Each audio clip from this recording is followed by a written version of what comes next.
tout départ, c'est un papillon. Donc le fameux Bombyx du mûrier, que je pense tout le monde connaît. Pas de mûrier, pas de Bombyx mori, hein, puisqu'on va voir la suite. Hein. Donc ça commence par un papillon. C'est un papillon blanc, hein. On peut en voir d'ailleurs dans la vitrine, peut-être tout à l'heure. Hein. Le papillon, ben, il y a, comme on dit, hein, il y a des hommes et des dames, donc des mâles et des femelles. La femelle pond des œufs, et une femelle pond entre 5 et 700 œufs. On a aussi dans la vitrine des pontes d'œufs de Bombyx mori. Hein, 5 à 700 œufs, c'est à chaque fois ou c'est sur une À chaque fois, à chaque fois. Chaque fois. La femelle pond ses 5 à 700 œufs. Alors il faut savoir que le papillon vit très peu, hein, puisque le mâle dure le temps de l'accouplement, et la femelle, ben, le temps de pondre les œufs, donc une journée de plus. C'est un papillon qui vit 2 ou 3 jours, pas plus. Hein. Donc les œufs, ben, ils vont éclore. Et qu'est-ce que ça va donner? Ça va donner une larve qui est donc très petite et qui va donc manger des feuilles de mûrier. Voilà pourquoi on appelle le papillon le Bombyx du mûrier, puisqu'après la larve mange des feuilles de mûrier. Alors, quand la larve est très petite, si vous la mettez sur le mûrier, comme c'est un papillon qui a été domestiqué depuis très longtemps, la larve, elle ne sait même pas manger, il faut lui broyer les feuilles, au jour d'aujourd'hui, si on veut qu'elle mange. La larve va grossir, on dit qu'il y a 5 âges parce que c'est un animal qui mue. Donc il change de peau, et à chaque mue, ben, on parle d'un âge différent. Au bout des 5 mues, qui représentent une trentaine de jours, le ver à soie, hein, c'est une chenille en réalité, mais on dit le ver à soie, il est adulte, il va s'arrêter de manger. Il s'arrête de manger. Il s'arrête de manger. Et à partir de ce moment-là, il va émettre ce qu'on appelle des baves, par un petit trou qu'il a en dessous de la bouche, donc on appelle une filière hein, en termes techniques. Hein. Et par ces baves, il y a 2 choses. Il y a de la fibroïne, qui est de la soie pure, et il y a du grès, une espèce d'apprêt qui colle le fil. Hein. Il va donc émettre son fil et en même temps il va se tortillonner pour se mettre à l'intérieur du fil. Donc il va enrouler son fil, il va faire un peu des 8 comme ça, et donc il va se retrouver prisonnier d'un fil qui est composé de soie pure et de cette fameuse colle qu'on appelle nous le grès, qui s'appelle en réalité le séricidium. Hein. La fabrication du cocon va durer entre 2 et 3 jours. Et sur le cocon, quand on va récupérer le fil, nous on va trouver des fois jusqu'à 2000 mètres de fil. Quand la bête est dans le cocon, nous on dit la bête, d'ailleurs on a appris ça quand on était tout petit, hein, la bête ne meurt pas, elle se transforme, on a la fameuse transformation de la chrysalide, la métamorphose, et donc la bête qui est la chrysalide qui est représentée ici, on en a aussi dans la vitrine, si on ne fait rien, une vingtaine de jours après, elle sera presque transformée, ça sera presque un papillon, elle va émettre un liquide qui va dissoudre le cocon à son extrémité, et on va voir sortir le papillon. Comme un œuf. Mais nous, pour récupérer le fil, eh ben, on va interrompre le cycle biologique, c'est-à-dire avant les 20 jours, on va passer ça dans les cocons dans des étuves à l'air chaud, l'air très très chaud, et on va les étouffer, parce que s'ils font le trou, ben, effectivement, on n'a plus que des petits bouts de fil.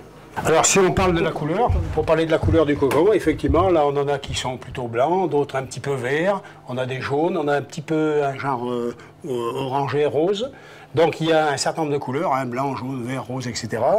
La soie est toujours de la même couleur. Ce qui est coloré, c'est le grès. Et la couleur du grès vient des oligo-éléments qui sont dans le terrain dans lequel est planté le mûrier. Puisque tous les papillons, c'est tous des Bombyx mori qui ont fait ces cocons. Donc, ils ont tous mangé des feuilles de mûrier. C'est lié uniquement au terrain dans lequel est planté le mûrier.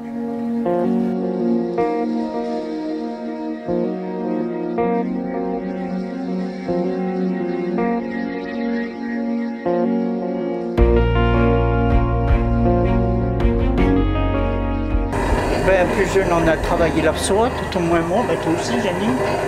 Mais à vrai dire, on ne savait pas comment se faisaient les bobines à cette époque. On ne connaissait pas. Quand on avait 14 ans, hein, on travaillait comme ça. On a appris après que ça venait du cocon et tout. On est obligé de mettre les cocons parce que d'après une légende, une princesse chinoise aurait bu son thé sous un mûrier. Et un cocon a tombé dans sa tasse et quand elle l'a ressorti, elle a pu tirer le fil. Voilà la légende. D'où vient que maintenant on est obligé de mettre les cocons ici, dans cette première bassine, à 90 degrés pour enlever le grès qui est sur le cocon. J'aime bien vous dire que c'est chaud. Hein. Là, vous voyez, comme ça, on peut donc tirer le fil. Chose que vous ne pourriez pas faire avec ça si ce n'était pas mis dans l'eau à 90 degrés. C'est une brosse qui brasse les cocons, une fois d'un côté, une fois de l'autre.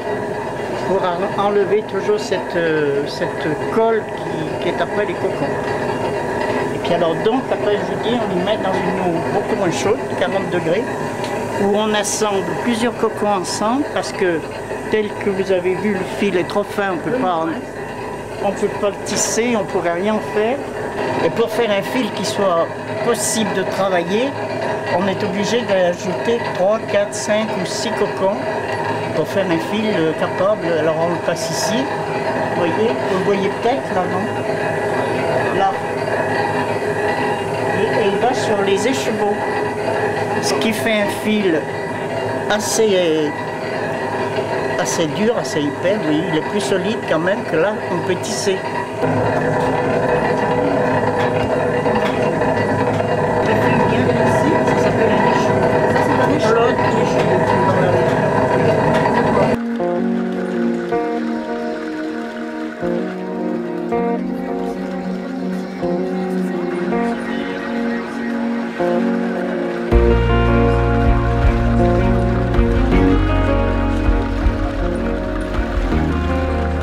La particularité de cette machine, c'est que vous pouvez mettre les 6 flottes ensemble et l'ouvrière, même si un fil casse là-bas de l'autre côté, n'arrête pas sa machine parce qu'elle pivote. Ah d'accord, elle pivote sur elle-même.